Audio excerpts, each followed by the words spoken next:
The conventional deadlift has a little bit of a bad reputation ever since somebody was on a podcast stating that it's a bit risky, but I have trained hundreds of people with the conventional deadlift who have improved and gotten stronger for their sports in their day-to-day life and have never had a negative effect. Once you perform it correctly, there are no negatives. And the reason I wouldn't suggest the sumo deadlift is not because it's cheating, but because it's more technical than people give it credit for.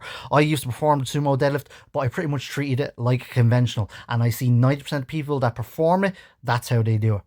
Now, the trot bar deadlift is another beneficial variation, but it is very quad dominant. And if we want to build speed and power, we need to focus on the posterior chain because that's where it all comes from. So if you want to get faster, focus on the conventional deadlift.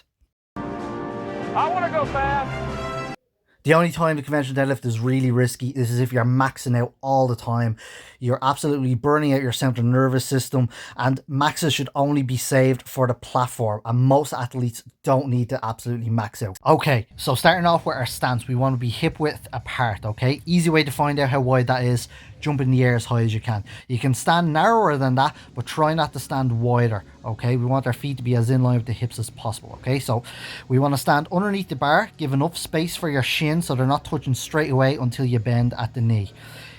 Grip should be shoulder width apart, okay? So nice tight grip, shoulder width apart, just outside the hips. We want to grab a nice tight grip in the top of our hands, okay? Again, we're going to be pulling in our lats, so squeeze shoulder blades together and push them down into the back.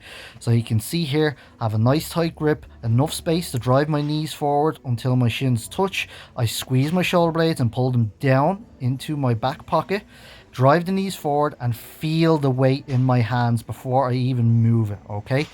So I want to get plenty of tension in my hands, squeezing the lats, chest open, drive the knees forward and push through the floor like I'm leg pressing. So here we are again, resetting every time, the exact same technique every time.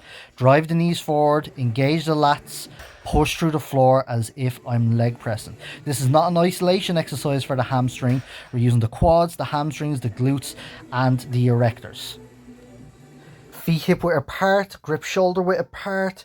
We want to take the slack out of the bar, engage the lats, drive the knees forward and leg press the floor away. Lock out the quads and the hips at the very top.